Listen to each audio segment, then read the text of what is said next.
Magnifique. Enregistrer. Je pense qu'on est bon. Ready? Ready. Ok. Bonjour à toutes et tous. Bienvenue dans Le Passeport Illimité, le podcast qui déconstruit et explore les idées reçues sur la gestion du stress, la gestion émotionnelle et le développement du leadership. Bienvenue dans cet épisode dans lequel j'ai le plaisir d'accueillir Oriane. Merci Oriane d'être présente aujourd'hui. Avec plaisir. Comment tu vas déjà? Je dois avouer que je suis un peu fatiguée en ce moment. Ouais. Qu'est-ce qui se passe? Non, c'est parfois il y a des gros coups de fatigue là, donc je dois dormir. Ouais. Je t'ai un peu fait bouger dans ton repos ce matin. Ouais, ça va, 10 heures, ça passe. Ok. Écoute, aujourd'hui, on va essayer de discuter un petit peu de pas mal de petites problématiques. On a eu un bon échange la dernière fois, ça m'a intrigué. Et donc, pour commencer, j'aimerais te demander si tu devais utiliser un mot pour te résumer, ce serait quoi comme mot que tu utiliserais? Un mot. En fait, je réfléchis à ce que les gens diraient de moi, parce que moi, je sais pas. Mais je sais pas, c'est un mot, ça, mais c'est multicasquette. Multicasquette, Ouais. ça serait le mot. Ok. Ouais. Pourquoi? Parce que on me dit toujours que je fais 1000 projets en même temps, que je suis à gauche et puis à droite, et qu'ils ne savent pas comment j'arrive à gérer tout ça en même temps. Et donc, j'entends souvent le mot multicasquette sur ma tête ou qu'on parle de moi. Donc, j'aime bien, c'est drôle. Tu te sens connecté avec ça? Enfin, ça a Ouais, du ça sens, me ressemble carrément, mais parfois ça fait peur. Tu te dis, mince, en fait, on ne sait pas trop qui je suis, on me dit multicasquette. Mais c'est vrai, c'est un peu aussi mon identité, mais ça peut être fatigant aussi. D'où la raison pour laquelle D'où t'es la fatigué. raison, je suis fatiguée. Et pourquoi c'est quoi multicasquette pour toi en fait? Multicasquette, c'est savoir gérer plusieurs projets en même temps, qui ne soient pas forcément liés, en fait. Ok. C'est plutôt ça, en fait, multicasquette. C'est pas faire un seul business avec un seul service, un seul produit. Et puis, moi, je trouve ça très redondant et je m'ennuie vite. Et c'est pour ça, d'ailleurs, que je fais plusieurs projets qui tournent toujours autour de l'alimentation, forcément, parce que ça reste ma passion et mon domaine. Je ne vais jamais sortir de ça. Mais tant que ça touche à ma passion, je vais le faire, je vais me lancer. Si j'ai les capacités, les compétences ou le réseau, pourquoi pas. Si ça m'apporte quelque chose derrière. Donc, il y a pas mal de projets que j'ai lancés comme ça. Et il y a des moments où, oui, je me retrouvais à faire 3 ou 4 projets en même temps. Et ça nécessitait d'avoir, en une journée, savoir faire jumper d'une réunion à une autre, parfois en anglais puis en français, et qui n'avaient rien à voir l'un à l'autre. Donc, il faut que tu arrives à switcher tes neurones ou ton cerveau sur un autre projet. Et ça, c'est presque... Ouais, c'est jongler avec des projets. Et au début, c'était assez fatigant. Maintenant, je commence à le gérer, mais parfois, il y a des surplus, je pense. Et comme maintenant, là, je sens que l'été va me faire du bien.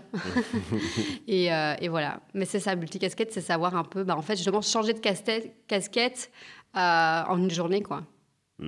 Et c'est quoi le secret, justement, pour réussir à faire ça, alors? Vu que les gens te mettent cette image-là, toi, tu es plutôt aligné avec ça, mais c'est quoi le secret pour réussir à le faire, en fait, sans être déstructuré, en réussissant ce que tu fais, etc. Sincèrement, c'est par expérience. Alors, j'ai 29 ans, mais à force de le faire, j'ai compris comment il fallait que je gère chaque projet, comment je les structure, comment je les structure dans mon ordinateur, si j'ai plusieurs réunions. J'ai lu beaucoup de livres sur la productivité. Donc, dis pas tout de suite, parce que je vais te poser une question intéressante. Ah, d'accord, ok. Mais j'ai beaucoup... À un moment donné, j'étais vraiment une freak de ça. Il fallait que mon temps soit extrêmement bien exploité en une journée. Et du coup, j'ai gardé des traces de ça, de cette période-là où j'étais vraiment forte là-dedans. Et donc aujourd'hui, je peux clairement dire que je suis une personne hyper productive parce que savoir gérer plusieurs projets en même temps, il faut savoir être au minimum productif, dans le sens où, oui, il faut savoir, dans son agenda, caser en fait, des moments pour chaque projet, quoi. C'est à peu près ça. Mais sincèrement, je pense pas que c'est donné à tout le monde. Je pense que c'est une capacité à savoir, hop, fermer un tiroir, en ouvrir un autre. Ça ne dit pas que c'est fatigant à la fin, mais c'est hyper enrichissant aussi en même temps parce que j'échange pas mal de choses entre les projets. Donc, Là, tu réussis à faire des liens. Ouais, d'office. Ok. Ouais. Cool. cool. Du coup, t'es qui? Qui es-tu, Oriane? J'aime bien poser cette question. J'aime pas dire qu'est-ce que tu fais? Qu'est-ce que tu fais dans la vie? Je trouve que ça veut tout dire et rien dire. Et pour le coup, toi qui es multicasquette, ça montrerait encore plus qu'on n'est pas justement, on fait pas une chose dans la vie, qu'on n'est pas défini par notre travail ou par notre métier. Donc j'aime bien dire qui es-tu? Ouais, c'est hyper intéressant cette question parce que je me suis fait la réflexion il n'y a pas longtemps que on pose souvent la question « Hey, salut, ça va ?»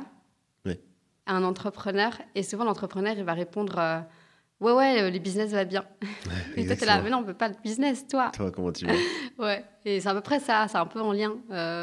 Mais moi, qui je suis... moi, je suis quelqu'un d'entrepreneuse, mais dans la vie personnelle et professionnelle. Donc, j'aime bien... mettre en route des projets de vie ou des projets professionnels constamment. J'aime bien le changement. C'est assez particulier. On est humain, on n'est pas censé aimer ça. On tend toujours vers la stabilité. Voilà, on aime la stabilité. Mais à partir du moment où je commence à avoir trop de stabilité, au bout de quelques mois, je suis là, oui, là, ça ne va pas du tout, il faut que je change. Et j'ai toujours suivi mon gut feeling là-dessus. Donc, je suis quelqu'un qui est beaucoup à l'instinct, qui saute sur des opportunités, qui parfois, du coup, rate. Mais c'est le risque en sautant dans des opportunités. J'aime pas les risques contrôlés. Je trouve ça un peu... le risque n'a plus de sens. T'as l'impression que tu perds la définition du risque si justement c'est contrôlé? Oui, parce que le risque, c'est justement tu as des paramètres que tu peux pas justement contrôler. Donc, c'est le principe du risque, en fait. Tu sais pas. Quand tu investis quelque part, tu peux pas tout paramétrer. C'est pas possible, en fait. Tu peux pas tout contrôler. Donc... Alors, je dis pas que je saute en élastique tous les jours, hein, c'est pas ça que je veux dire, mais je contrôle quand même ça un petit peu. Je prends pas tous les risques dans ma vie, mais j'aime bien ce jeu-là, quoi, se dire, là, je prends un peu plus de risques, là, je prends pas. C'est quelque chose qui m'excite tous les jours, qui me réveille tous les jours. Qui peut parfois avoir son revers, ou parfois c'est très fatigant parce que tu passes ton temps en fait à réfléchir si c'était une bonne décision, est-ce que c'était la bonne démarche ou pas. Mais voilà, donc je suis quelqu'un qui prend tout le temps les opportunités, qui aime ça, qui aime les nouveaux projets, qui aime le changement, qui est toujours à 1000 à l'heure. J'aime toujours courir partout. J'aime pas ne pas bouger. Dans la journée, quand j'ai l'impression d'être restée à un bureau toute la journée, c'est horrible. À la fin de la journée, je me dis, mais j'ai rien foutu. Alors que j'ai travaillé toute la journée sur l'ordinateur, mais j'ai rien foutu. Donc j'aime bien bouger, même le week-end, rester à la maison toute la journée, c'est un problème pour moi. Bon, ça, c'est une autre... c'est sûrement un sujet qu'on peut en parler, mais c'est le côté de le lâcher prise et savoir dire, aujourd'hui, tu fais rien. C'est pas grave de rien faire. Mais aujourd'hui, la société implique que... ou impose le fait qu'on est obligé de faire des choses, sinon t'as un peu raté ta journée, quoi. Ouais, tout à fait. Tu vois, et moi, je suis un peu encore là-dedans de si j'ai rien fait de la journée, je la bougeotte, quoi. Donc, ça m'arrive parfois de... c'est intéressant. Moi, je suis Madame Bougeotte qui court partout, qui saute partout et qui, par moments, pouf, est fatiguée pendant toute une journée parce qu'elle a sauté partout.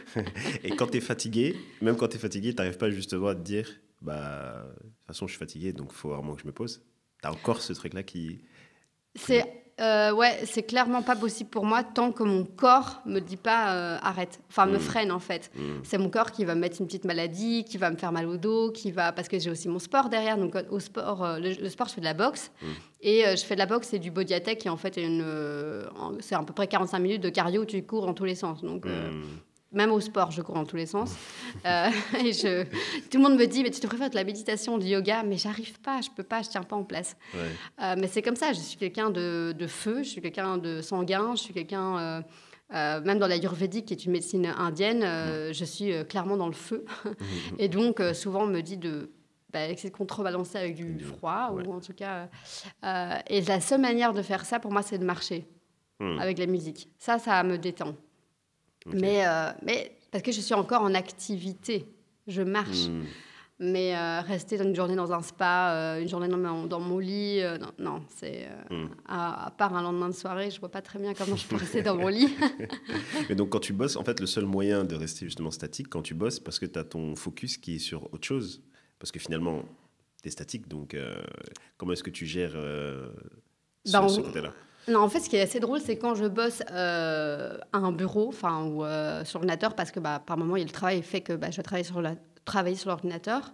Eh bien, je me lève, je m'arrange toujours à avoir des bureaux debout. Surélevé. Ouais. Donc, par exemple, chez moi, j'ai une table, j'ai une grande table à manger où je travaille de temps en temps. Mais en fait, comme je ne tiens pas en place, j'ai aussi acheté une sorte de petit... même un petit bar que j'ai acheté en seconde main, qui m'aide en fait à travailler aussi debout, et puis parfois je marche. Ça, c'est super intéressant, ça m'intrigue. Justement, j'ai eu une discussion avec quelqu'un il y a quelques mois, et on parlait de ce côté-là. Cette personne elle travaille 8-9 heures tous les jours assis. Ouais. Moi, je suis entrepreneur, mais je suis aussi pharmacien, et pour le coup, je travaille très souvent debout. Et donc, on faisait le comparatif. Et elle me disait qu'elle avait trouvé ça, un bureau en hauteur, et elle travaillait debout. 4-5 heures dans sa journée, et elle travaillait debout. Ça marche comment? Moi, j'ai jamais testé ce concept.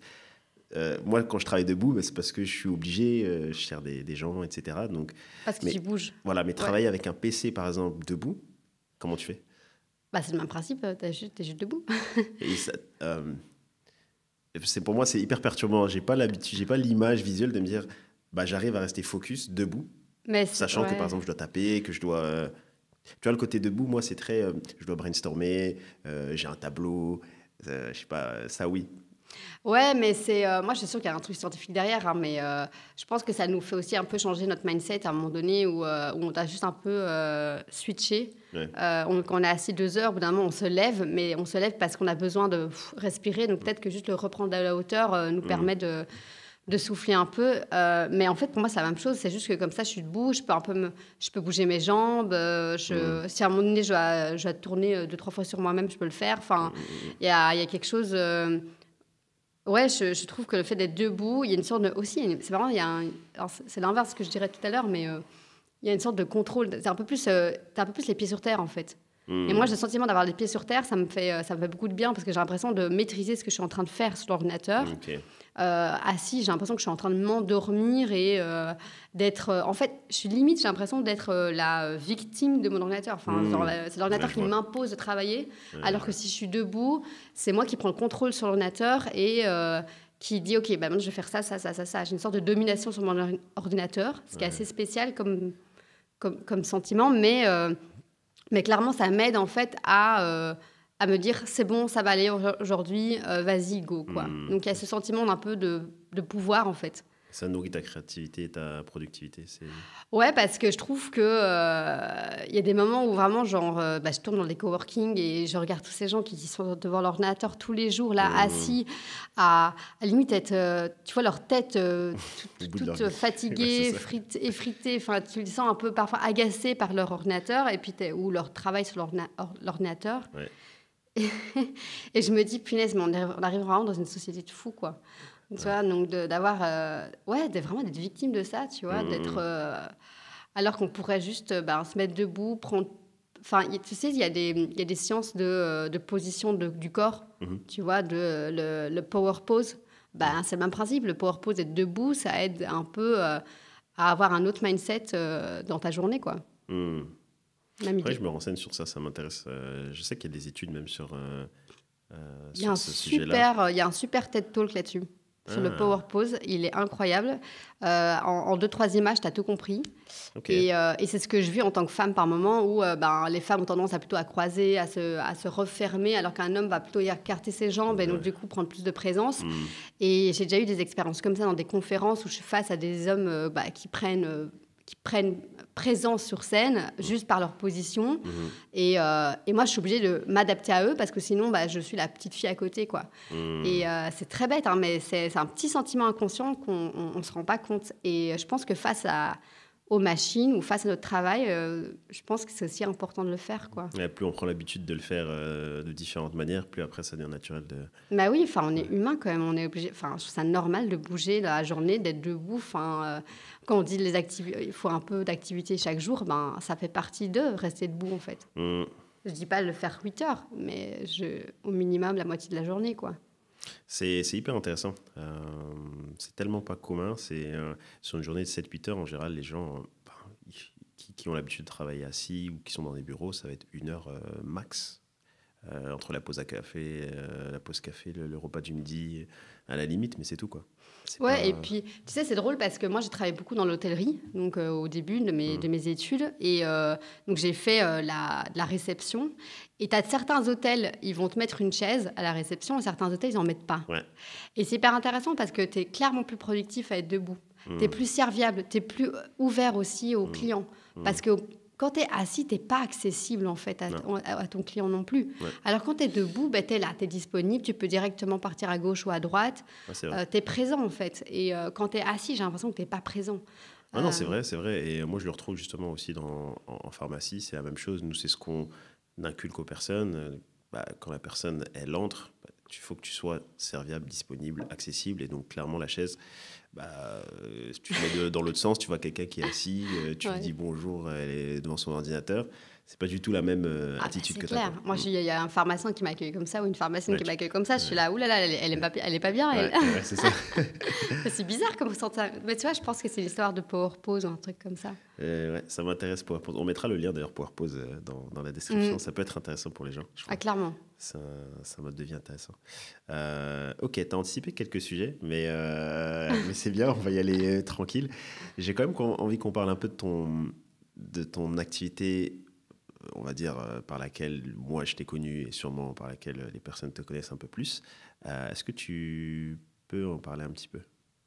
Ouais, donc moi j'ai 2 grosses activités. Donc la première, ça fait 4 ans que je la fais, c'est de la consultance dans tout ce qui est marketing de l'offre et développement recettes dans le végétarisme ou vegan.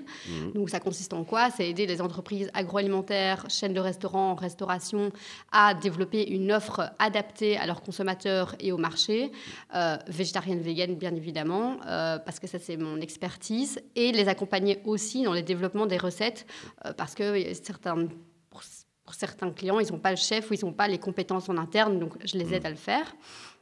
Et la deuxième chose sur laquelle on me connaît, c'est sous le nom de la fille du boucher. Donc c'est une marque que j'ai créée il y a, en septembre 2022. Okay. C'est une marque qui initialement était un blog bien avant 2022, en temps de Covid, et que j'ai exploité pendant le Covid, puisque on n'avait que ça à faire.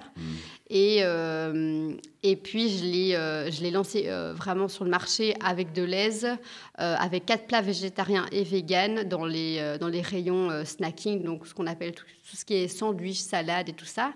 Là, il y a des petits bols de plats préparés sous la marque, du coup, La Fille du Boucher. Et donc, on me connaît sous ce nom-là. Voilà. Et comment t'en es arrivé déjà, 2 questions en une, mais déjà, pourquoi La Fille du Boucher ? Ça, évidemment. Et deuxièmement, comment est-ce que tu es arrivé à faire de la cuisine ? Parce que là, de ce que tu me disais, on ne parlait pas du tout de cuisine, on parlait de travail à la maison, on parlait de PC, etc. C'est quoi le lien avec la cuisine ?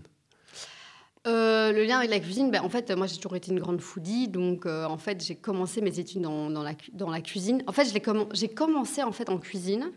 En tant que commis de cuisine, en sortant de mes études, sortie de réto, bam, je rentre dans une cuisine pour tester, en fait, parce que j'aimais bien cuisiner. Je me prends une belle claque dans la figure parce que c'est quand même un dur métier. J'avais 17 ans, j'étais jeune, immature, bref, voilà. Donc, c'était assez violent. Finalement, j'ai quand même continué dans l'hôtellerie, qui implique quand même pas mal de cuisine aussi. Et puis, finalement, je me suis... j'ai continué mes études, mes 2 masters en cuisine, dans tout ce qui est développement recettes, innovation, cuisine de base, tout ce qui est cuisine traditionnelle française, tout ça, je suis passée par là. Et après, je me suis vraiment... Enfin, j'ai fait l'expertise dans tout ce qui est développement recettes pour l'agroalimentaire, ce qui est un métier en soi.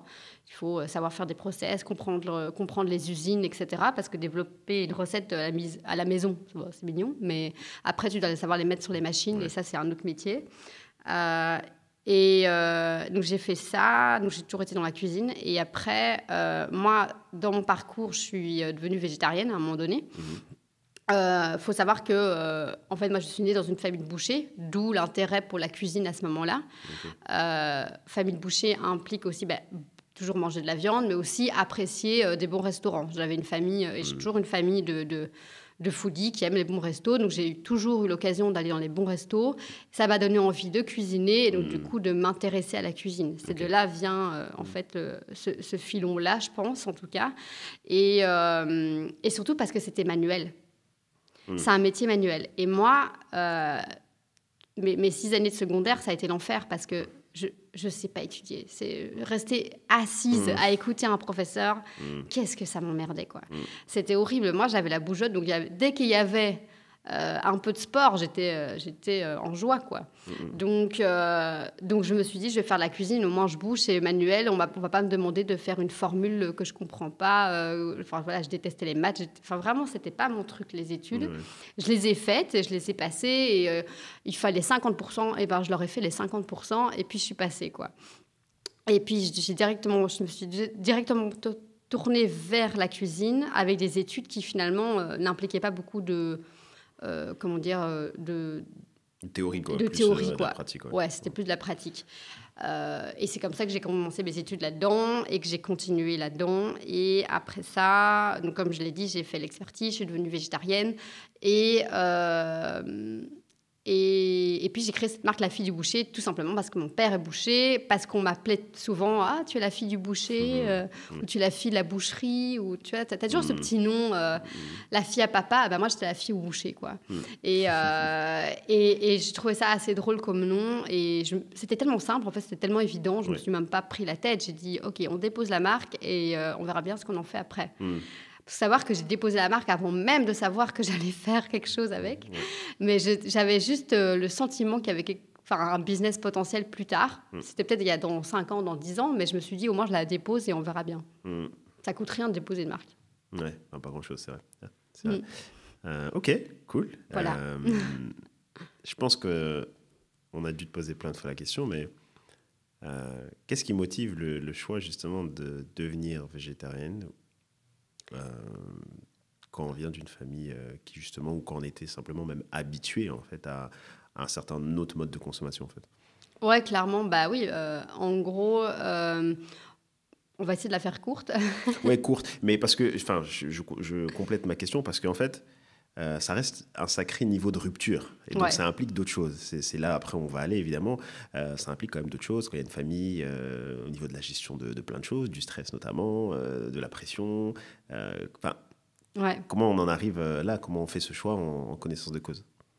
Ouais. En fait, moi, je suis quelqu'un de très curieuse de nature. J'adore toujours découvrir des choses. Et donc, dès que j'ai eu 18 ans, c'était l'âge légal pour pouvoir voyager. Donc, j'ai commencé à voyager seule. Et ça m'a donné une autre perspective sur mes voyages au niveau de l'alimentation. Parce que quand je partais en voyage avec mes parents, c'était toujours aller voir les marchés où il y avait de la viande, aller voir les boucheries et tout ça. Et ça ne me donnait pas, en fait, la vraie vision de la culture alimentaire, enfin, la culture... de la culture en général du pays dans lequel on était. Et je ne le reproche pas, c'est juste que c'était comme ça. On est une famille de bouchers, donc c'était tout naturel d'aller voir des boucheries ou des rayons de boucherie dans les magasins. Ou manger un bon steak dans le restaurant. Il y avait le steak, on prenait le steak, quoi, parce qu'il fallait évaluer le steak du restaurant de ce pays-là, quoi. Et quand j'ai eu 18 ans, je suis partie toute seule. Et en fait, j'ai découvert d'autres cuisines, d'autres restaurants. J'ai commencé à manger un peu plus végétarien, sans vraiment m'en rendre compte, mais toujours accro à la viande, bien évidemment. Et en 2017, je crois, quelque chose comme ça, je suis aux États-Unis et je me dis, merde, ces Américains, ils vont vraiment... mais comme les clichés qu'on l'entend, c'est... Ils mangent beaucoup, gras, ils s'en foutent de savoir d'où ça vient, ça les intéresse pas ou ils le savent même pas. Ils sont dans leur petit monde et si tout le monde consomme comme eux, on est vraiment dans la merde, quoi. Et je me suis dit, il faut que je comprenne ça, il faut que je comprenne l'alimentation, au-delà de juste l'assiette. C'est quoi le système alimentaire, comment on nourrit la planète, comment on produit la carotte, enfin, je veux comprendre. Curieuse de nature, quoi. Et j'ai fait un master, du coup, dans le futur de l'alimentation. Il n'y en avait qu'un à l'époque qui se situe à Bologne. Dans ce cadre de master de recherche, il fallait choisir un thème parce que l'alimentation, c'est tellement large. Et à ce moment-là, je me suis dit, c'est l'occasion idéale pour faire ma propre recherche sur le futur de la protéine. Parce qu'à ce moment-là, tout le monde me disait « Ah, ton père, il est boucher, mais c'est scandaleux, c'est contre l'environnement, blablabla. » Et je me dis « Mais qu'est-ce qui m'emmerde avec ça moi, je suis née là-dedans, c'est pas ma faute, quoi. » Et je me suis dit « Tu sais quoi, moi, je vais faire ma recherche et puis je vais faire mes propres conclusions. » Et mes conclusions ont été assez rapides. J'ai fait « Ah ouais, ok, il y a vraiment un problème sur la consommation de viande. » Et en fait, pendant cette recherche, on fait quand même pas mal de voyages aussi, parce que en fait, on va vraiment chercher des histoires à travers le monde pour comprendre, en fait, comment l'Inde approche le futur de la protéine, comment les États-Unis l'approchent, comment la Hollande l'approche. Et en fait, en fonction des cultures, on n'approche pas le futur de la viande de la même manière, ce qui est logique. On n'a pas la même histoire, la même culture. Et je me suis vraiment dit, et surtout par rapport à l'Inde, j'ai réalisé que en fait, c'est juste une question de perspective, quoi. Enfin, l'Inde, tu vas au McDo, il y a 2 options viande. Tout le reste, c'est du végé, quoi. Chez nous, t'as même pas une option végé. T'en as une maintenant, peut-être, mais c'est tout. Et c'est ta copie viande, horrible, quoi. Et j'étais là, mais en fait, c'est juste une question de perspective. C'est tout, une question d'habitude, en fait. Et là, je me suis dit, vas-y, je teste 1 mois végétarien. Parce que je trouvais que c'était important de devenir végétarienne moi-même pendant au minimum 1 mois pour pouvoir juger le végétarisme. Parce que juger des gens sans l'avoir vécu, pour moi, ça n'avait pas de sens. Donc, je l'ai fait et je suis tombée dedans. Et je me suis dit, merde, c'est bon, en fait, le végétarien. Et comme je suis une cuisinière de base, j'ai trouvé ça beaucoup plus intéressant de cuisiner les céréales, les légumes, les légumineuses, qu'un bout de steak dans une poêle. Donc, je sais que les bouchers ils vont être là, ouais, non, mais attends. Mais si, ça, c'est la réalité. La réalité, c'est que ce qui fait une bonne viande, finalement, ça reste quand même la vache, l'élevage, et la bonne graisse, etc., de la vache, etc. Mais c'est pas tant la main du cuisinier.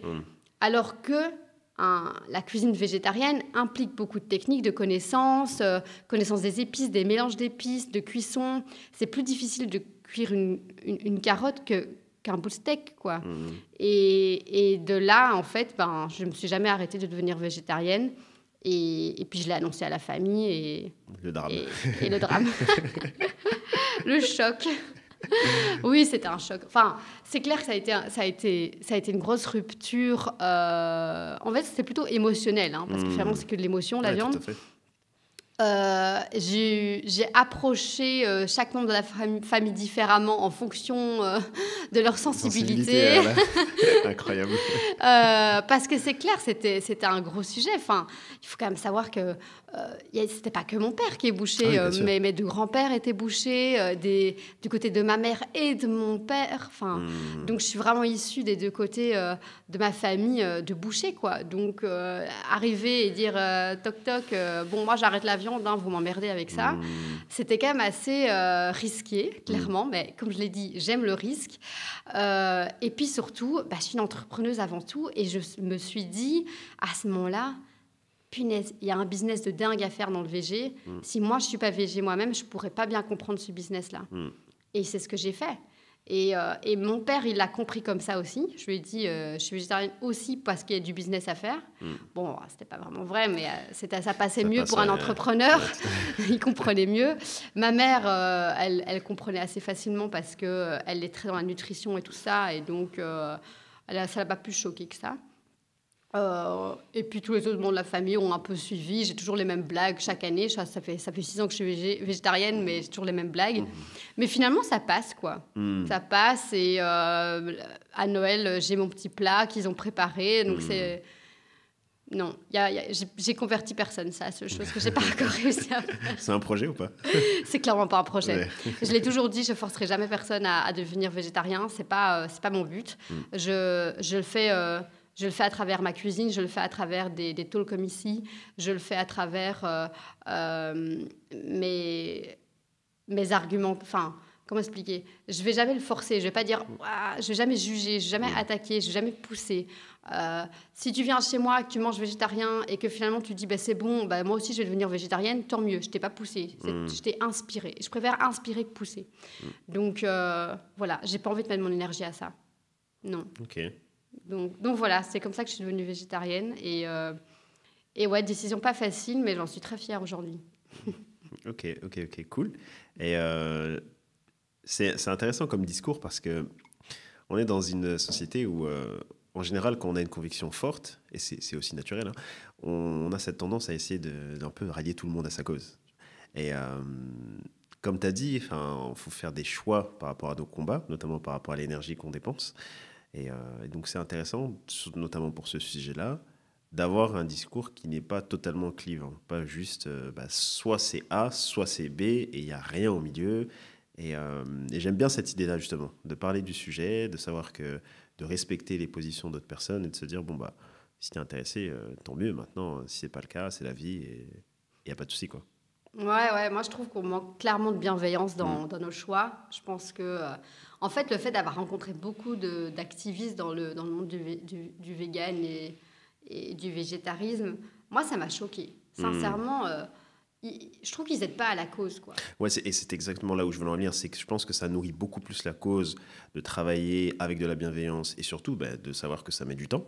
Parce que souvent, on oublie le facteur temps. Enfin, je veux dire, si on est configuré depuis très longtemps dans une manière de fonctionner, c'est pas parce que tu amènes des arguments scientifiques prouvés, par exemple, que du jour au lendemain, les gens ils vont arrêter. Donc, tu as ce côté-là où finalement, tu n'aides pas ta cause en fonctionnant comme ça. Mais c'est pas évident à comprendre. C'est pour ça que c'est... Non, c'est pas évident. En fait, comme tu l'as dit, hein, on n'aime pas la zone grise, quoi. On n'aime pas ce côté-là. Et on aime bien, dans le côté médiatique, c'est bien de faire... viande contre végé, etc. Ouais. Alors, ok, c'est sympa, mais à un moment donné, est-ce qu'on peut pas être dans cette zone grise? Alors, quand je dis zone grise, ça veut pas dire que je mange de la viande de temps en temps, hein. C'est pas ça que je veux dire. Ce que je veux dire, c'est que j'accepte de temps en temps, moi je cuisine la viande pour mes potes parce que je préfère encore qu'il la mange bien et qu'il la cuisine bien. Ouais, tu vois, de ne pas toucher à la viande, on ne doit rien avoir en lien avec la viande. Non, je cuisine encore la viande quand il y a de la viande devant moi et que j'ai encore un plaisir, moi, à cuisiner de la viande. Moi, je suis née dedans, donc cuisiner de la viande, je sais le faire par cœur. Donc, c'est assez bizarre. Donc, je suis une végétarienne qui connaît très bien la viande. C'est assez particulier, quand même. Mais je trouve que même que c'est important quand j'ai des amis qui viennent manger, qu'ils apportent leur viande et tout, parce que j'ai aucun souci avec ça. Qu'au minimum, elle soit bien cuite. Tu vois, tu as acheté la viande, mais tu la manges bien, tu vois. Donc, c'est assez drôle, mais... Et puis, c'est très émotionnel. Clairement, là, c'est la saison des barbecues. Eh bien, saison des barbecues nécessite de la viande et de la grillade. Eh bien... je trouve que ce moment autour du barbecue où on grille la viande reste quand même assez unique, quoi. Ouais, émotionnel, instinctif, très humain, quoi. Tu vois, on reste quand même des hommes, des êtres humains. Et donc, du coup, pour ça, je pense qu'il ne faut pas le nier, il ne faut pas se renier là-dessus. La question, c'est comment tu passes de la brochette à la tomate, quoi. Bon, sur le grill. Là, ça devient plus compliqué. Ouais, c'est ça. C'est un processus qui est quand même intéressant. Moi, dans mon entourage, j'ai des personnes qui s'y intéressent ou le sont devenues. Et donc, les approches, elles sont souvent quand même assez différentes. Comme je te disais, c'est pas facile de vraiment maintenir cette bienveillance envers les autres modes de consommation. Mais Ouais, et surtout quand tu dis... moi, je le vis encore. Hein, quand je dis je suis végétarienne, tu as directement le regard, quoi. Peut-être là, mais c'est bon, j'ai juste dit que j'étais végétarienne. J'ai pas... tu vois, je mange juste pas de viande, de poisson. Je te dérange pas. En plus, tu déranges personne en faisant ça, tu vois. Mais tu sais, il y a beaucoup de gens qui ont l'impression que parce que, entre guillemets, tu leur imposes un choix d'être comme tu es, mais je leur impose rien du tout. Tu les obliges à changer dans un sens. Par exemple, ils se disent écoute, si je t'invite chez moi, alors faut que je fasse quelque chose de particulier pour toi. Donc, ça veut dire que tu m'imposes ton choix. Donc, en gros, tu me fais chier, tu vois.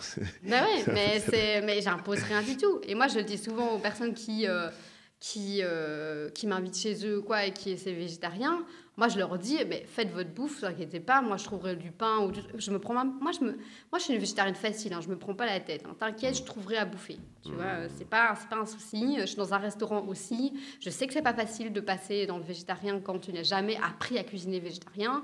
Donc, encore une fois, la bienveillance, et je vais pas commencer à critiquer le restaurateur parce qu'il a juste mis un plat de pâtes et qu'il n'y avait rien d'autre sur la carte, tu vois. Je le comprends. Je préfère encore lui dire, attends, mais si tu veux, je t'aide, tu vois. Mais je ne vais pas le critiquer. Je ne vais pas sortir du restaurant en disant, c'est scandaleux, il n'y avait qu'une option végétarienne. Par contre, si j'ai un restaurateur qui a vraiment aucune option sur la carte et je lui dis, est-ce que tu peux me faire juste 2 accompagnements et puis ça me va, parce que tu vois, je ne peux pas prise de tête, je lui demande juste de mettre des accompagnements et qu'il me refuse, ce qui m'est déjà arrivé. Ouais, bien sûr. Je sors de table. Ouais. Je sors de table. Parce que là, ça fait partie du commerce, quoi. T'es pas commerçant, je prends pas la tête aux gens et en plus, et on me refuse, quoi. Tu vois, ça a aucun sens, quoi.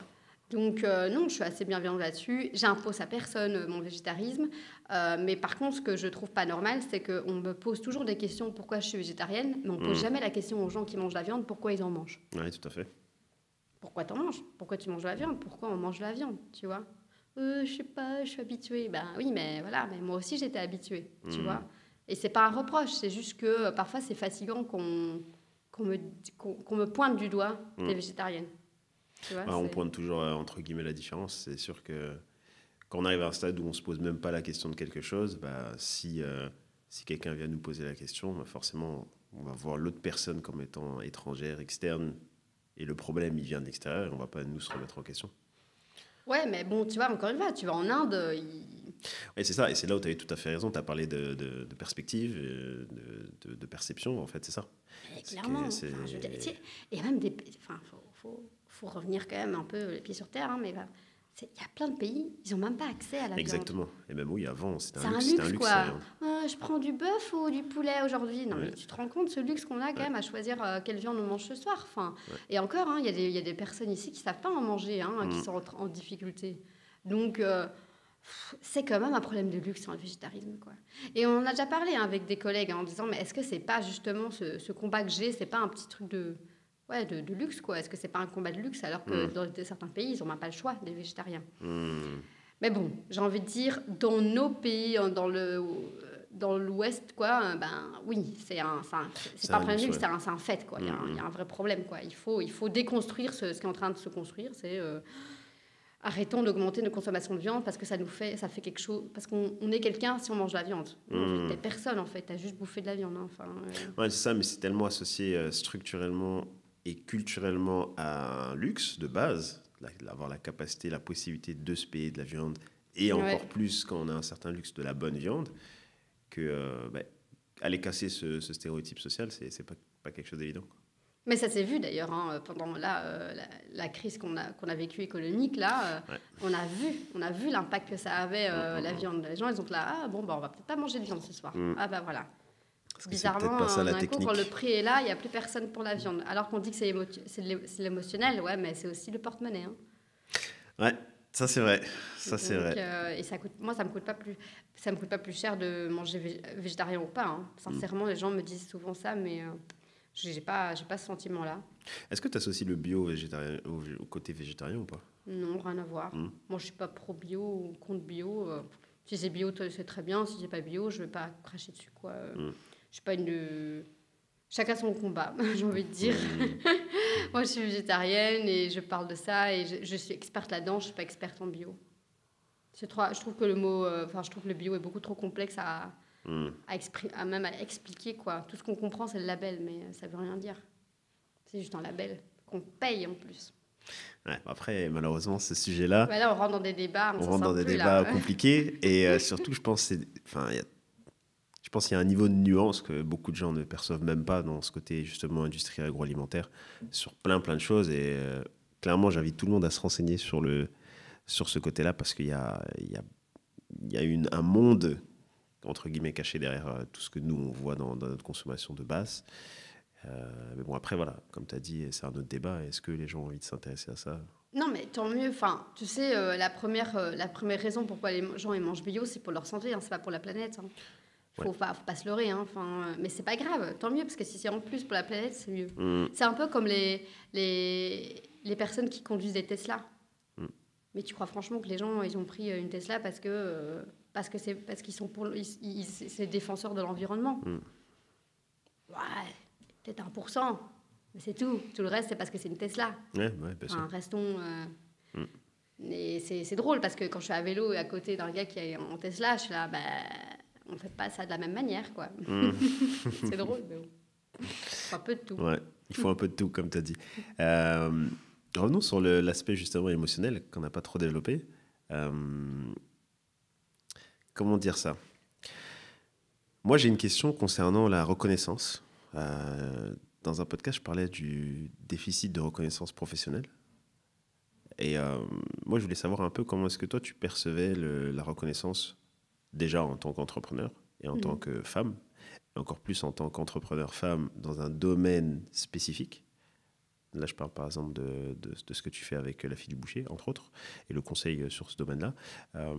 Comment est-ce que tu perçois justement la reconnaissance que tu as dans ce que tu fais?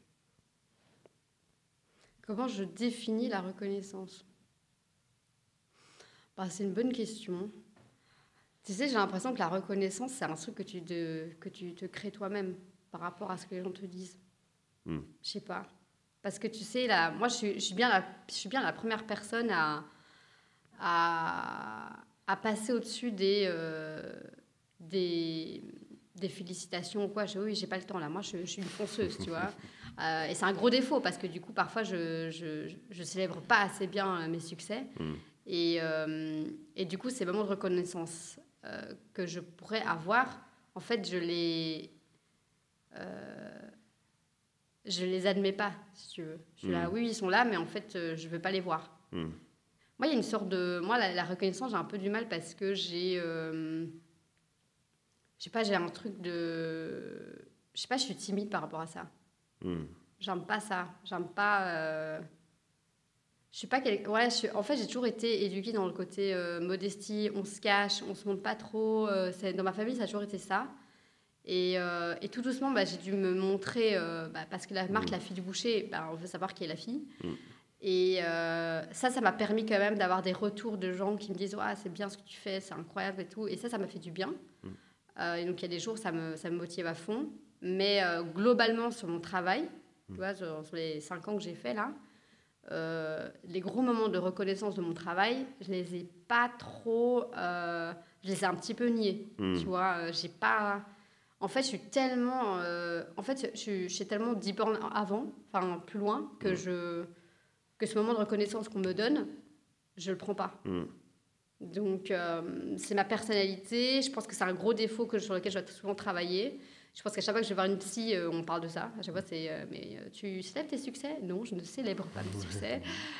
Tu vas te prendre un verre de temps en temps pour célébrer ton succès? Non, je ne le fais pas. Allez, passons à autre chose. Il y a il y a vraiment une timidité, mais c'est une timidité qui est liée à la modestie, quoi. Genre, non, je ne vais pas me montrer. La seule chose que je fais maintenant de plus en plus, c'est les médias comme ici, où de plus en plus on me contacte parce qu'on aime bien la manière dont je parle, ou je m'exprime parce que je suis un peu droite au but, et voilà. Et au début, j'étais pas à l'aise avec l'exercice parce que je me sentais un peu forcée, parce qu'il fallait que je fasse de la pub pour La Fille du Boucher. Et finalement, je me suis dit, là, on reconnaît ma voix. Et je pense que ça, c'est le seul moment où j'ai commencé à me dire, en fait, il y a quelque chose... Ouais, il y a quelque chose dans ma personnalité, dans qui je suis, que les gens apprécient. Et après, je ne savais pas dire que je le célèbre, on est bien d'accord. Je ne vais pas rentrer chez moi ce soir en disant « Ouh, j'ai parlé à quelqu'un ». Non, tu vois. Mais ouais, je dirais que la reconnaissance, c'est quelque chose que tu prends ou tu ne prends pas. Si tu ne le prends pas, tu n'as pas de reconnaissance. Tu vois ce que je veux dire? C'est un peu bizarre, je trouve. La reconnaissance, il faut qu'il y ait un échange, quoi. Sinon, ça ne marche pas, en fait. Mais bon, après, c'est moi. Et justement, j'ai 2 questions par rapport à ça. Mais la première, c'est donc... Tu le prends ou tu le prends pas, ok? Est-ce que pour toi, la reconnaissance, elle est liée au fait de le vouloir aussi ou pas? Parce que je pense à ça parce que souvent, parce que tu construis un certain niveau d'attente, imaginons tu es dans ton travail et tu te dis, un jour, j'aimerais bien atteindre ce niveau. Le jour où tu l'atteins, parce que tu as construit un niveau d'attente, forcément, tu le voulais. le jour où tu l'as, ça a un impact fort. Est-ce que toi, tu associes ça, le côté volonté à la Et du reconnaissance coup, ou en pas? fait, tu as la reconnaissance vis-à-vis des autres, et puis tu as la reconnaissance vis-à-vis de toi-même. Ok, pour toi, c'est deux choses différentes. Pour moi, c'est deux choses différentes. Ok. Oui, parce qu'il y a des personnes qui vont être reconnaissantes sur ton travail, et ça, c'est quelque chose que tu prends ou tu prends pas, comme je l'expliquais. Et c'est quelque chose qui, en fait, si tu le prends, ça te nourrit. C'est normal, on est tous humains, on a besoin de ça. On a tous besoin d'un boss ou de quelqu'un qui dise bravo, t'as bien travaillé aujourd'hui. C'est con, c'est inconscient, mais ça fait du bien. Parce que t'imagines, tu travailles 10 ans dans une boîte, il n'y avait pas quelqu'un qui t'a tapé sur l'épaule en disant bien fait, ou t'as bien joué, ou t'as bien travaillé. C'est horrible pendant 10 ans, impossible. Tu peux pas faire ça. On est humain, c'est normal, on a besoin d'avoir cette reconnaissance-là. Donc, moi, je passe vite à autre chose. Je fais oui, allez, hop, autre chose, s'il vous plaît. Et puis, il y a la reconnaissance de notre travail à nous, entre... Je dois faire quoi? Tourne-le un petit peu vers toi. Comment je tournais vers moi? Tac. Comme ça? Ouais. Et tourne un petit peu vers toi. Parfait. Ah, bon, Non, ok. t'inquiète, repose-toi. Qu'est-ce que je disais? Donc, les deux types de reconnaissance. Ouais, et puis t'as la reconnaissance que toi, tu te crées toi-même, en fait, avec, comme tu disais, tes objectifs. Le seul risque là-dedans, c'est que ton objectif est tellement haut que tu l'es jamais. Ouais. Tu vois? Et moi, comme je suis une rêveuse, pied sur terre, mais la tête dans les étoiles, eh bien, j'ai tendance à jamais avoir cette reconnaissance parce que j'ai tendance à avoir trop loin. Tu vois? Moi, je suis là, ouais, dans 10 ans, ouais, ça va être ça. Dans 10 ans, ouais, mais dans 2 mois. Et c'était ça ma deuxième question, c'était le côté, est-ce que tu croyais en la reconnaissance différée? Il y a beaucoup de gens qui, justement, travaillent avec un objectif de dire, OK, bah, par exemple, dans 10 ans, quand j'aurai atteint cet objectif, là, je profiterai. Tu vois, quand je serai là, je pourrais me poser et me dire, OK, j'ai accompli quelque chose. Est-ce que tu es dans cette direction-là, toi, ou pas? Ouais, je suis là-dedans et c'est un gros souci, sincèrement. C'est pas normal, en fait. Je devrais pas fonctionner comme ça. Et je travaille là-dessus, en vrai. En vrai, je travaille là-dessus parce que du coup, quoi, ça veut dire quoi? Je serai jamais heureuse. Enfin, ça, c'est un peu... je serai heureuse quand je serai riche. Bah, ouais, bah, c'est quoi? Définir riche. Tu vois? Donc, je pense que c'est bien parce que ça te tire et ça te pousse et ça te fait bosser, ça te fait lever tous les matins et tu as besoin d'un objectif parce que sinon, ben, en fait, tu n'avances pas. Mais il y a clairement un... c'est très risqué parce que du coup, tu passes ton temps à être malheureux. Je suis sûre que Gandhi a dit un truc là-dessus. Ouais, qu'on creuse. Non, mais c'est vrai parce que...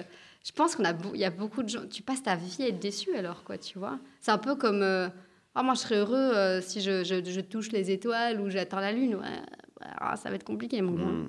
Tu vois. Donc, je pense qu'il faut être un peu plus gentil avec soi-même, je pense, pour ça.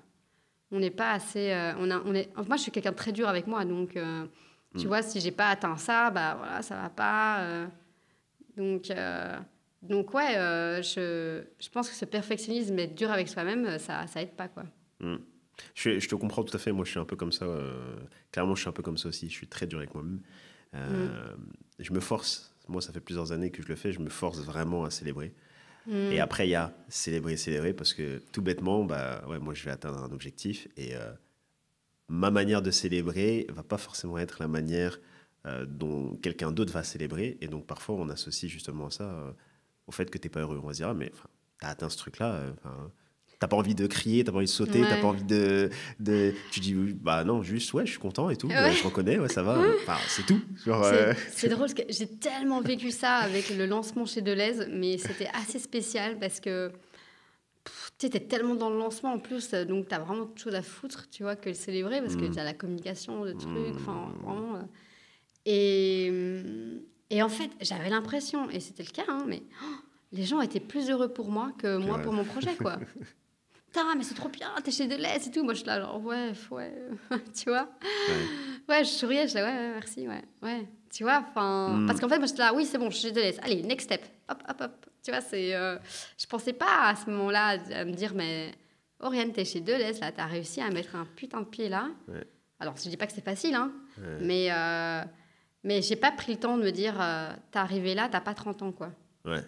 Qu'est-ce que ça va être la suite? Tu vois, c'est Donc, ça. profite. Mais justement, qu'est-ce qui va être la suite? Et là, ta tête qui fait... Et voilà. Et puis t'es là, je pourrais faire ça, et après je ferais ça. C'est Et ça. après, Au lieu de t'es t'arrêter et de parti. te dire, bon, bah, en fait, c'est un milestone, en fait. Donc, il faut que je m'arrête, Ouais. que je profite, je me rende compte. Même si après, je veux continuer à aller gravir d'autres échelons, mais au moins, je me rends compte de ce que je fais. Ouais, mais se rendre compte de ça, c'est pas... Et t'as tout l'inverse, hein, t'as des gens qui sont hyper fiers pour des conneries, quoi, tu vois, Ouais. et tant mieux pour eux, tu vois. Bon, Ouais. après, je trouve ça un peu extrême par moment, tu vois, Mmh. mais c'est un peu... À un moment donné, j'avais l'exercice avec une psy d'écrire ce que j'avais accompli de la semaine et dont j'en étais fière. Oh, mais quelle galère. Mais c'est hyper dur. Vraiment, c'est un exercice. Écrire 3 trucs que t'as fait en la semaine et dont t'en es fière. Bah putain, moi j'ai galéré. Hein. J'étais là, mais qu'est-ce que je vais écrire sur ce papier?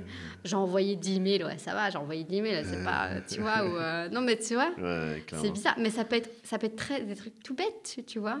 Moi j'étais au sport, ou j'ai décidé de pas aller au sport et d'aller prendre un verre avec une pote, oui, tu vois, j'ai décidé de lâcher prise, ok, je note, tu vois.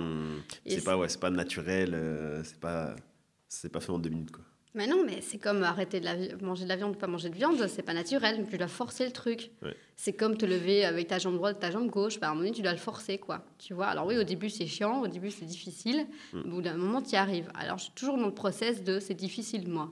J'ai encore du mal, quoi. Tu vois. Et puis il faut aussi trouver la bonne méthode. Est-ce que écrire est vraiment la bonne méthode? Est-ce que me le dire serait pas la meilleure méthode? Et ça, en fait, tu sais, c'est un parcours de vie, je pense, pour ça. Ouais, clairement. Je pense qu'il y a des gens qui meurent sans reconnaissance. Sans atteindre ça, ouais. C'est sûr. C'est super triste. Oui, c'est triste, mais tu te rends compte, même à me le dire, je vais sortir d'ici, je vais dire, bon allez, je vais me féliciter aujourd'hui, j'en sais rien. Mais on a aussi des hauts et des bas.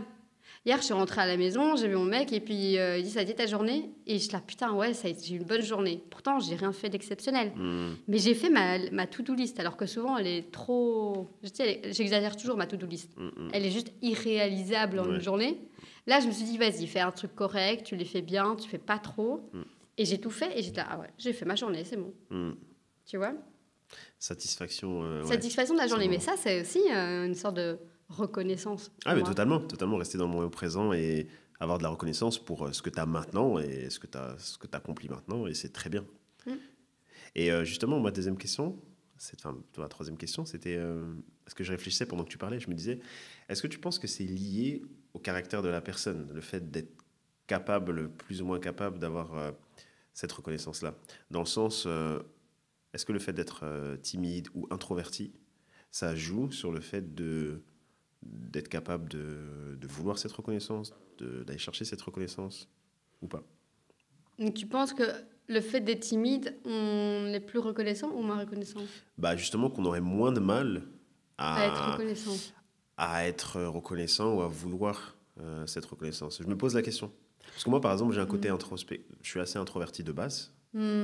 J'ai un côté extraverti que j'ai développé au fur et à mesure des années, mais de base, je suis quelqu'un d'introverti. Et je sais que c'est ma nature, c'est clairement ce que tu décris. C'est le côté, en fait, j'ai un truc en tête, ouais, ok, c'est cool, mais bon, c'est quoi le next step?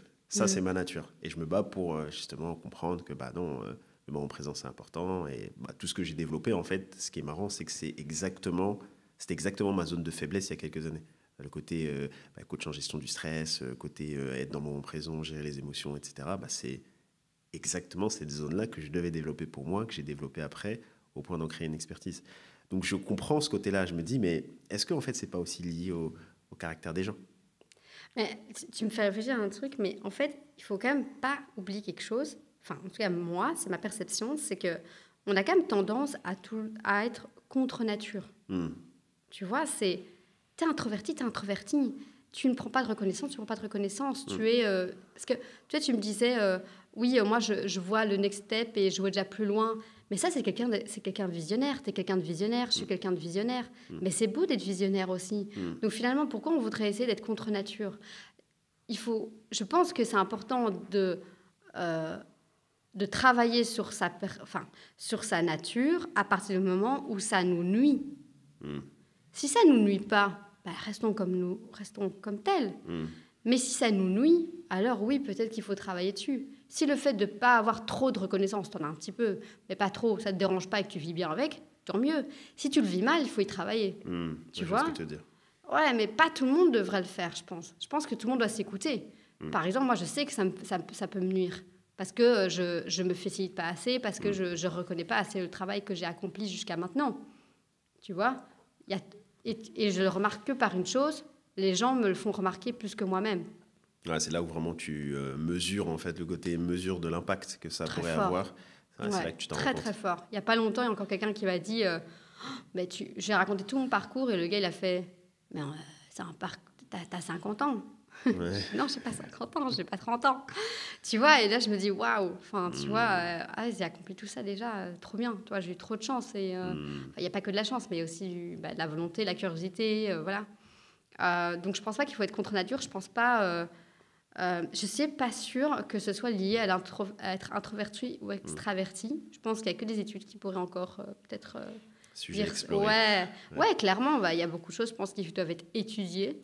A priori, moi, je suis quelqu'un d'extraverti, enfin, clairement d'ailleurs, mais et pour autant, j'ai la même problématique que toi. Tu vois, moi, je pense pas. Mon père est quelqu'un de très introverti et il a la même problématique de reconnaissance. Ouais. Et moi, je suis quelqu'un de très extraverti et j'ai la même problématique. Ouais, est-ce que c'est dans le sang? Je sais pas. Non, je pense que c'est dans notre éducation aussi. Ouais, peut-être, ouais, clairement. De toute façon, tu avais parlé de ce côté pudeur, ce côté aussi éducation. Moi, clairement, je me suis reconnu dans ce que tu disais aussi. Donc, le côté, un certain niveau d'humilité dans ce que tu fais, etc., ça joue aussi peut-être sur cette capacité à aller chercher cette... Ouais. Moi, je trouve ça hyper respectueux des gens qui sont humbles. Je trouve ça beau, en fait. Moi, je trouve ça très beau, en fait. La question, c'est est-ce que ça te nuit? Tu vois, si ça te nuit, alors il faut y travailler. Mais justement, tu as plein de gens qui disent, oui, mais en fait, par exemple, le fait d'être humble n'empêche pas le fait que tu puisses être capable d'être reconnaissant et de vouloir de la reconnaissance. C'est là où tu rentres dans des subtilités. Ouais. Plus par rapport moi, je dirais plus par rapport au moment présent. Je trouve que le côté nuisance, c'est hyper important. Et maintenant, je crois que le côté reconnaître la personne que tu es maintenant, aujourd'hui, et profiter de maintenant, parce qu'en vrai, demain, on ne sait pas, dans 5 ans, peut-être, on ne sait pas. Ça c'est plus important peut-être même que ce qui te nourrit pour aller chercher tes objectifs. Parce que comme tu as dit, finalement, si c'est pour... en fait, c'est pas évident. Est-ce que le fait de suivre ta voie comme tu la vis, comme tu veux la vivre, si tu es heureuse dans ça, c'est OK, même si pour l'extérieur, tu n'auras pas assez profité, tu n'auras pas assez... Est-ce que c'est OK parce que toi, finalement, tu es aligné, tu es bien? Ou est-ce que... en fait, tu aurais pu peut-être plus profiter encore, plus célébrer, plus te rendre compte que tu as accompli des choses et atteint un niveau potentiel de bonheur qui est plus élevé. En sachant que tu t'éloignes peut-être un peu donc, de ta nature, donc tu deviens peut-être un peu plus contre nature. C'est difficile de mesurer, en fait, ce truc-là. Tu vois. On va passer notre vie à regretter plein de trucs. Enfin, est-ce que j'aurais pu vivre comme ça? J'aurais pu... Enfin, je sais pas, c'est marrant parce que j'en parle justement à ma psy en ce moment, que je suis assez frustrée, que je me sens pas libre d'être qui je suis par moment, parce que je me sens jugée. Mais pourquoi t'es pas heureuse aujourd'hui? Mais pourquoi t'es pas reconnaissante? Pourquoi tu célèbres pas? Pourquoi? Mais j'ai pas envie aujourd'hui, j'ai pas envie, tu vois. Enfin, donc t'es vite jugée sur qui tu es, tu vois. Enfin, j'ai vu ma vie comme je le veux, tu vois. À partir du moment où ça me nuit pas. Si je sens que ça me nuit, il y a un souci. Par exemple, là, je sens que commence à être très fatiguée. Ok, c'est que j'ai été trop dure avec moi-même, je me suis beaucoup trop poussée. Calme-toi, repose-toi. Tu vois? Ouais. Et ça, c'est un sujet intéressant, parce que là, en fait, c'est les attentes que les gens projettent sur toi, finalement, par rapport à ce qu'ils voient de toi. Donc, ils voient ton profil, ils voient ce que tu fais, et ils se disent, bon, en fait, cette personne-là, elle devrait être comme ça, par rapport à ce qu'elle fait, ce qu'elle accomplit, ou sa manière d'être. Elle devrait être comme ça, donc ils se permettent forcément de juger, en fait, la personne que tu es. Bien sûr, ça. Il y a beaucoup de choses qui sont reflétées par notre entourage proche ou éloigné. Beaucoup, et c'est bien ça le problème, d'ailleurs. On oublie de s'organiser soi-même, quoi. On oublie de se dire, est-ce que moi, je suis bien avec ça? Ouais. Bon, voilà. Et c'est marrant, là, parce que tu parles du sujet... Tu as beaucoup parlé du sujet de la fatigue. Ouais. Et là, ce que tu dis par rapport à ça, en fait, pour toi, c'est évident, parce que tu es capable d'identifier réellement ton état de fatigue et de te dire, en fait, ça a un impact vraiment sur ma personne aujourd'hui. Je sens que peut-être je suis un peu moins productive ou peut-être que j'ai besoin de repos, etc. Tu me disais au début que tu avais vraiment besoin d'atteindre ce stade-là pour te dire, OK, là, il faut vraiment que je fasse quelque chose pour gérer cette chose-là.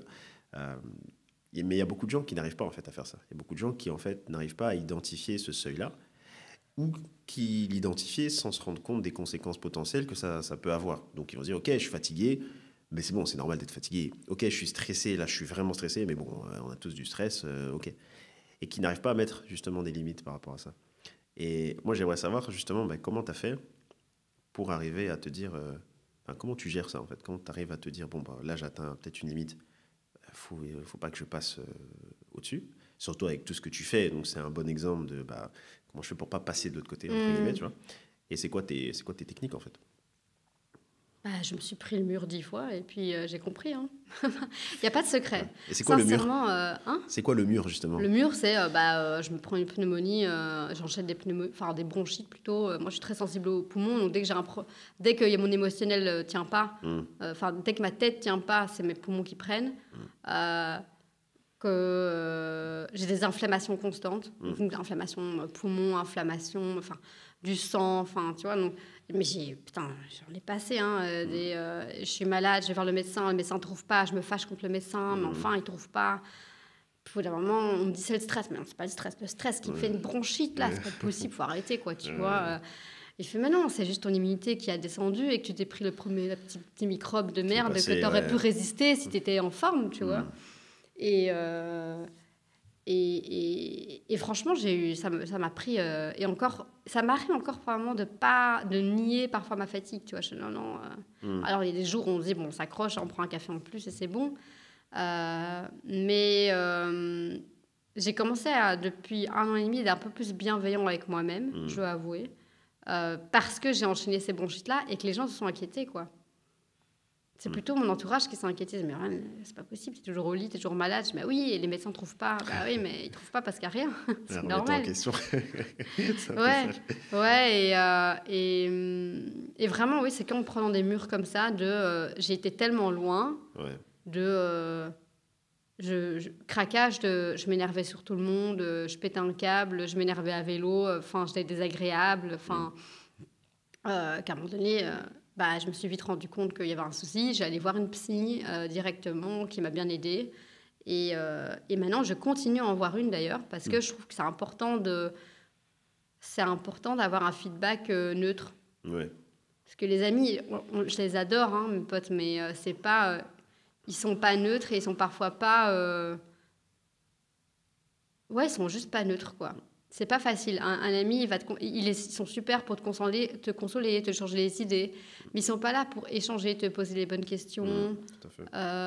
Et là, en plus, j'ai une psy qui est un peu plus pédagogique. Et ça, j'aime bien. Parce que du coup, imaginons, j'ai un sentiment. On identifie le sentiment ou l'émotion. Et puis après, on va essayer de comprendre qu'est-ce qui génère ça, en fait. Et comme elle est très dans les études scientifiques, elle est professeure aussi, eh bien, elle a ce côté pédagogique qui explique pourquoi j'arrive à cette émotion-là ou ce sentiment. Et je trouve ça 10 fois plus intéressant qu'une psy qui m'a servi aussi, hein, mais qui te pose 40 questions et qui te font réfléchir. Tu sors de là, tu travailles encore, tu es fatigué de ta séance, alors que là, je sors de là... Et je ne suis pas fatiguée de ma séance. Je sors de là, j'ai l'impression d'avoir été instruit de qui je suis. Et de pourquoi j'ai des ressentis comme ça et que c'est normal, en fait, tu vois. Donc, un gros conseil là-dessus, c'est hésiter surtout pas à aller voir une psy. Même avoir une psy que tu vois, ou un psy que tu vois 3 ou 4 fois par an. Ça suffit. Juste, même quand tu es heureux, tu y vas. Vas-y, c'est pas parce que faut pas aller chez une psy ou un psy si t'es juste pas, au moment où t'es pas bien ou t'es au bord de la falaise. Non, faut y aller aussi quand ça va bien. Et le psy, s'il est bon, il va te dire mais pourquoi tu vas bien? Et ça, c'est aussi intéressant de savoir. Qu'est-ce qui fait qu'aujourd'hui t'es heureux? Tu vois? Et à partir du moment où tu sais que les facteurs qui font que t'es heureux, ça apporte aussi beaucoup d'informations et de richesse, en fait. Tu peux aller plus loin, comme ça. Donc, je trouve que parfois, on va voir les psys trop au moment où on ne va pas bien. Ce qui est logique, hein, mais Est-ce qu'on n'irait pas aussi pour dire aujourd'hui je vais bien. Allez, vas-y, explique-moi pourquoi tu vas bien. Ouais, c'est clairement quelque chose qu'on pourrait, c'est hyper intéressant, c'est quelque chose qu'on pourrait globaliser en fait à tout type d'accompagnement parce que c'est souvent ça la réalité. En fait, on va chercher de l'aide que quand on n'a plus le choix et qu'on est obligé de chercher de l'aide. Et encore, il y a même parfois où justement on en a besoin et on ne s'en rend même pas compte, on continue à tirer, alors que la prévention en fait c'est la meilleure médecine entre guillemets et c'est le meilleur moyen de rester en bonne santé mentale pour le coup et physique aussi, hein. Les deux sont liés. Donc Ouais. c'est hyper intéressant. Mais comment est-ce que justement tu passes ce cap-là? Parce que là, par exemple, le psy, ce sont des sujets qui sont hyper tabous encore maintenant. Dans le monde privé, dans le monde du travail, l'entrepreneuriat, peu importe, c'est ultra, ultra tabou. Comment est-ce que tu passes ce cap-là de... Ah, je pense que j'aurais peut-être besoin d'aide, peu importe ce que c'est. Ça peut être léger, ça peut être profond. En tout cas, j'ai besoin d'aide. À je matérialise ce côté, je vais aller chercher de l'aide. Parce que c'est ce truc-là, genre, va voir cette personne-là. Les gens, Actionner, quoi. voilà, actionner le truc. Les gens, ils ont tellement d'idées reçues. Le domaine de la psy, c'est un domaine hyper, hyper bon en termes d'exemple par rapport à ça. Comment on passe de ce côté-là, en fait? Ouais, c'est une bonne question. Je me pose la question comment je l'ai fait. Bah, en fait, alors la dernière psy, parce que j'échange aussi en fonction de mes besoins ou de mes ressentis, parce ils ont chacun leur fonctionnement ou leur manière d'être ou qui ils sont. La dernière, je l'ai été en détresse, donc finalement, c'était de la détresse qui m'a déclenché en fait d'aller voir une psy. C'est les amis qui te disent bon, va voir, tiens, je te recommande, ou tu vois. Donc finalement, là-dessus, ils sont quand même utiles, ils te connaissent bien, ils savent très bien au moment où tu flanches. Il n'y a pas mieux que tes amis ou ta famille pour dire là, mon fils ou ma fille, elle va pas bien, quoi. Ou mon frère va pas bien, ou ma fille. Enfin, tu le vois, quoi. Tu le ressens. Donc il y a eux qui vont. Alors au début, tu t'écoutes pas, mais au bout d'un moment, Ouais, ça rentre quand même dans ta tête, quoi. Mais là, tu es plutôt au niveau de détresse. Donc ça je l'ai déjà fait. Et la dernière psy que j'ai choisie, finalement, c'est pas si longtemps que ça en plus. Parce que ça faisait longtemps que j'avais plus de psy. Et je me suis dit, mince, ça va pas. Il faut quand même que j'aille voir une psy, même pour parler de ma vie de tous les jours ou quand j'expliquais, quand je suis heureuse, expliquer pourquoi je suis heureuse. Et je l'avais écrit dans ma to-do list et je l'avais toujours pas fait. En fait, j'attendais juste que mon gut feeling me dise, vas-y, quoi. Et longtemps, mon gut feeling me disait non. Non, pas maintenant. T'es pas prête à chercher. Parce que t'as une démarche de recherche bien sûr. frustrante. Et ça, c'est un vrai problème. Je pense que t'enlèves ça, déjà ça, tu vas avoir beaucoup plus de gens qui vont aller plus rapidement voir un psy. Il faudrait avoir un système de filtre ou un call center, j'en sais rien, de gens qui te font déjà un petit questionnement pour savoir vers qui te diriger. Ouais, bien sûr. Parce que, je te jure, qu'est-ce que j'ai galéré à trouver la bonne psy, quoi. Qu'est-ce que j'ai galéré. Déjà, je sais pas pourquoi, bizarrement, je veux aller voir une femme, pas un homme. Bon, c'est un principe, je sais pas, j'arrive pas à aller voir un homme. Aussi parce que j'ai eu une mauvaise expérience avec un homme. Et puis après, oui, tu testes, quoi, tu vois. C'est horrible, quoi. Tu testes, t'appelles, tu dis oui, enfin... Et puis ça marche avec une amie, mais ça marche pas avec toi. Et puis j'avais aussi un besoin que ce soit des personnes qui comprennent l'entrepreneuriat. Moi, un psy ou une psy qui comprend pas l'entrepreneuriat, pour moi, c'est pas possible. Alors, c'est marrant parce que j'ai d'autres amis qui sont entrepreneurs et qui, eux, sont pas du même avis. Eux qui disent, bah non, parce que l'entrepreneuriat, c'est quand même lié à ta vie personnelle, donc tu dois quand même travailler ta vie personnelle pour que ton business soit sain aussi. Moi, je trouve ça tellement lié. Surtout La Fille du Boucher, c'est vraiment un projet qui est très proche aussi de moi, là, en ce moment. Non, j'ai quand même besoin que je me sente comprise.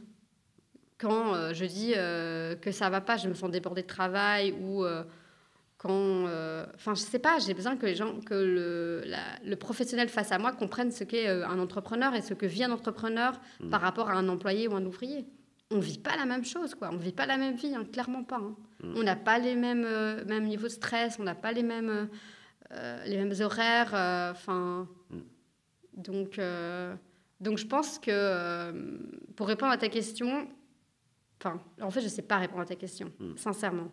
La seule chose que je peux dire, c'est... Moi, j'ai suivi mon instinct.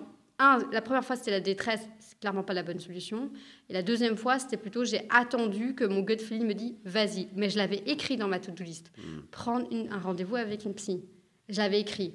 Et tous les jours, je regarde ma to-do list, donc je la voyais. C'est ça. Et à un moment donné, j'ai fait, c'est maintenant. Ouais. Tu vois, et j'ai pris 1 heure et puis j'ai réservé et puis voilà.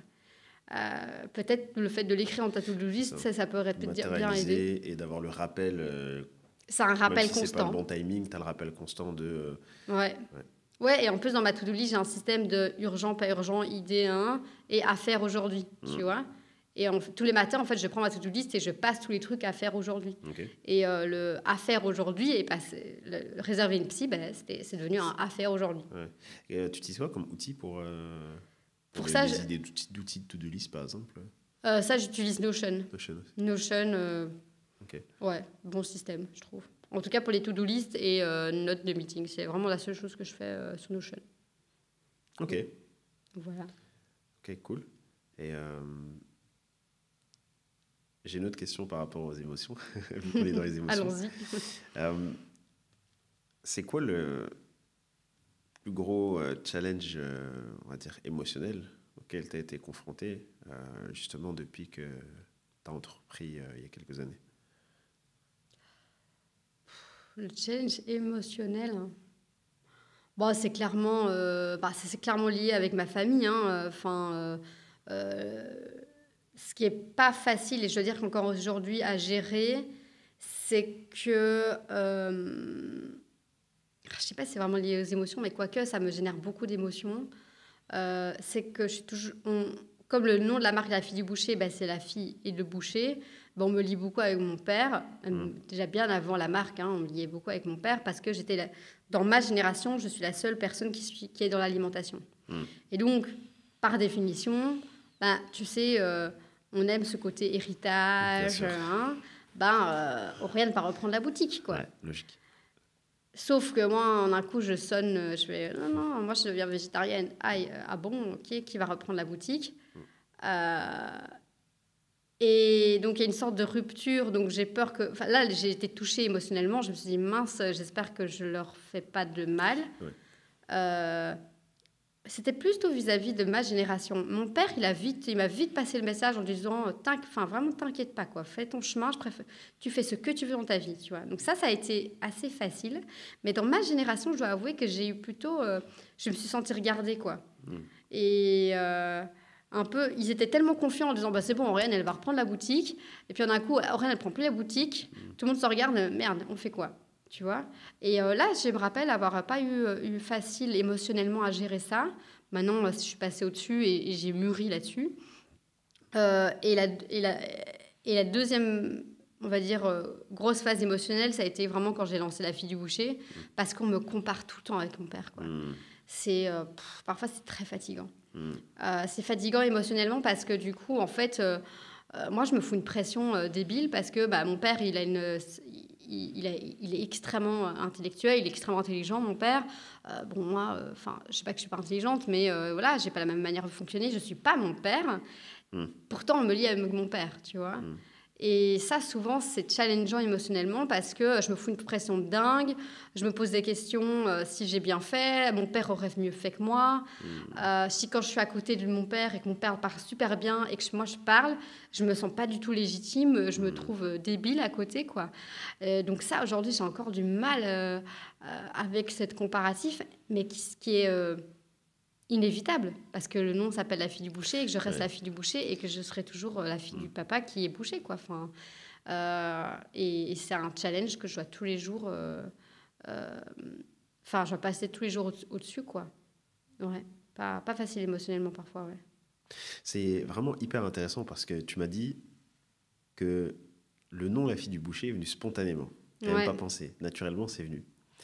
Et pour autant, le plus gros challenge que tu dois affronter, il est souvent lié à ce nom-là que toi, naturellement, tu as choisi. Parce que personne t'a forcé à prendre ce nom. Comment t'expliques ça? Tu as toujours la revers de la médaille, toujours. C'est une super marque, mais tu dois accepter qu'il y a ce côté... que la société ou que les gens autour de toi te comparent à quelqu'un d'autre. Mais comparer, c'est normal. Tout le monde compare tout. On aime comparer.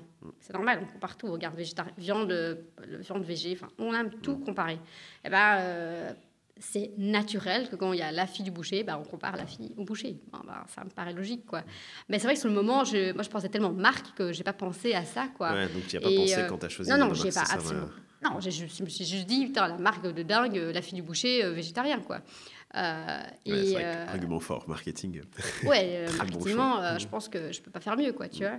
Et mais même avant d'avoir créé cette marque, j'étais déjà la fille du boucher, Oui, bien sûr. tu vois. Bien sûr. Donc on me comparait déjà, tu vois. Moi, quand je vais dans la boucherie de mon père, on me compare beaucoup. Ah, t'es comme ton papa ou t'es pas comme ton papa. Ah, on me fait toujours cette comparaison. Alors il y a des jours, je le prends bien, et des jours, ça me touche, tu vois. Et c'est pas leur faute, c'est normal, c'est naturel. C'est comment moi, émotionnellement, je dois gérer ça, tu vois. Et ça, c'est marrant parce que tu aurais pu justement aller à l'opposé, prendre la tangente et te dire, même enfin, je veux dire, inconsciemment ou consciemment, tu aurais très bien pu te dire, bon, en fait, le nom, ce sera, je sais pas, un truc rien à voir, ou même l'opposé complémentaire pour faire ce côté, non, j'ai pas envie de. Tu sais, tu aurais pu prendre une autre voie et c'est pas la voie que tu as prise, et tu acceptes aussi de maintenir ce côté de. Il y a toujours du plus et du moins dans tout ce qu'on fait. En fait, les choses, moi je dis toujours, en fait, elles sont neutres. Tu auras du positif, tu auras du négatif, comme on l'entend. Donc, en fait, il faut juste accepter les deux parties. Et tu as fait ce choix-là d'accepter ces deux parties. Donc, c'est intéressant. Ouais, il y a des jours, comme je dis, il y a des jours ça passe très bien, il y a des jours ça passe moins bien. Mais ça dépend aussi de journée. Tu sais, il y a des journées où je me lève et je me sens forte, et des journées où je me sens pas forte. Mais c'est normal, on est entrepreneur, on n'est pas des warriors, on n'est pas des superwomen ou des supermen. Hein. Enfin, il y a même des ouvriers, des employés de bureau dans les entreprises, des CEO d'entreprises sont... il y a des matins, ils ne se sentent pas aussi forts que la veille, ça peut arriver, quoi. Enfin, ça me paraît logique, on n'est pas des robots. Hein. On n'est pas des robots, clairement. Les gens l'oublient un peu trop, je pense. Terrible. Et nous-mêmes, on l'oublie. Parce qu'il n'y a pas que les gens. Si encore c'était que les gens, nous aussi, on l'oublie. J'ai une dernière question concernant ton statut d'entrepreneuse. Moi, j'essaye volontairement d'amener différents types de profils, donc aussi hommes-femmes. Et on a parlé d'ailleurs d'un concept probablement pour la suite où j'aimerais bien avoir des avis différents d'hommes et femmes sur le même sujet. Bon, ce sera pour plus tard. Mais ma question, donc, c'est en tant qu'entrepreneuse, quel message, en fait, tu as envie de transmettre justement pour les femmes qui entreprennent dans ce monde-là qui est quand même encore fortement masculin? Quel est le message que toi, tu as envie de transmettre à ces personnes-là, déjà dans un premier temps, s'il y a des femmes qui veulent justement entreprendre et qui pensent à toutes ces barrières à l'entrée? Et la deuxième question, c'est comment toi, tu gères justement ton rapport émotionnel à ce statut-là, vraiment lié plus au statut de femme qui entreprend? Mais en fait, ma réponse, ça va être très simple. C'est, moi, je ne pense pas, je suis femme, homme, je suis entrepreneur, entrepreneuse, je m'en fous de le nom qu'on me mette sur ma tête. J'entreprends. Alors, et en fait, je passe au-dessus, j'oublie que je suis une femme, quoi. Il faut passer au-dessus du sexe, quoi. Femme, homme, on s'en fout, en fait. T'entreprends, c'est ça qui est un principal. Donc, il faut juste pas y penser. Non, mais c'est vrai. Okay. En fait, on en parle tellement maintenant. C'est tellement médiatique, ce combat des femmes entrepreneuses, du féminisme, etc., qu'on pense, enfin, qu'on y pense tout le temps. Mais en fait, si tu n'y penses pas, c'est pas un problème. Donc, moi, j'ai jamais vu le problème d'être entrepreneuse, enfin, d'être une femme qui entreprend. Je l'ai jamais vu. Donc, du coup, je n'ai jamais senti le problème. Tu vois, j'ai jamais vu le problème d'être une femme entrepreneuse. Ça ne veut pas dire que j'ai eu des mauvaises expériences par rapport à ça. Tu vois, j'ai vécu des trucs parce que j'étais une femme, bien évidemment. Mais ça ne m'a pas arrêtée. Tu vois, ça ne m'a pas... parce que je ne pense pas à mon sexe quand je rencontre un mec entrepreneur. J'entreprends, il entreprend, on est au même niveau. Point. Tu vois, après, j'ai aussi une facilité de personnalité, il ne faut pas l'oublier. Moi, j'ai une personnalité très rentre-dedans, donc je n'ai pas peur de foncer. Et l'homme ne me fait pas peur, si tu veux. Mais tu as des femmes qui font peur, hein. Je veux dire, ça ne veut rien dire, tu vois. Je dis peur parce que je trouve que c'est ça qu'on essaye de... On essaye de faire croire que ça fait peur d'être entrepreneuse. Mais non, ça fait pas peur. La peur, tu la crées toi-même, hein, avec tes propres croyances, mais c'est pas vrai. Juste entreprends. Entreprends et tu verras bien. Sorry. Pas de souci. Ce sera coupé au montage. Donc, ouais, moi, plutôt, c'est... moi, j'ai envie de dire aux entrepreneuses, c'est de dire, arrête de penser que tu es une femme. Juste entreprends déjà. Tu vois, entreprends. Ouais. Et alors, oui, tu vas clairement avoir des clichés que comme quand tu es black, quand tu es arabe, quand tu es végétarienne, c'est aussi un cliché, tu vois. Quand moi, je suis une blonde dans une famille de bouchers, crois-moi, dans une boucherie, tu as clairement les clichés, quoi. La petite blonde qui a débarqué, qui a dit qu'elle était végétarienne, le cliché, tu l'avais high level, quoi, tu vois. Donc, et même encore aujourd'hui, quand je rencontre des gens et que je leur dis que je suis entrepreneuse dans le végétarisme, ah bah oui, bien évidemment. Évidemment, ouais, c'est ça. Je la mets. Tu vois, je laisse passer, tu vois. Mais j'ai souvent ça où... bon, c'est plutôt ces réflexions comme ça que j'ai, où, encore une fois, le pose hyper intéressant. C'est à un moment donné où je sens qu'il y a quelqu'un qui veut prendre le pouvoir par principe que c'est un mec. Et tu le sens tout de suite. Hein, tu le sens tout de suite quand le gars a ce côté... homme, hein, tu vois, alors peut-être naturel ou pas, hein, mais tout de suite le power pose m'aide à imposer des choses, ou en tout cas monter ma présence dans un rendez-vous ou dans une conférence. Ça m'a beaucoup aidé, ce power pose. Et puis aussi...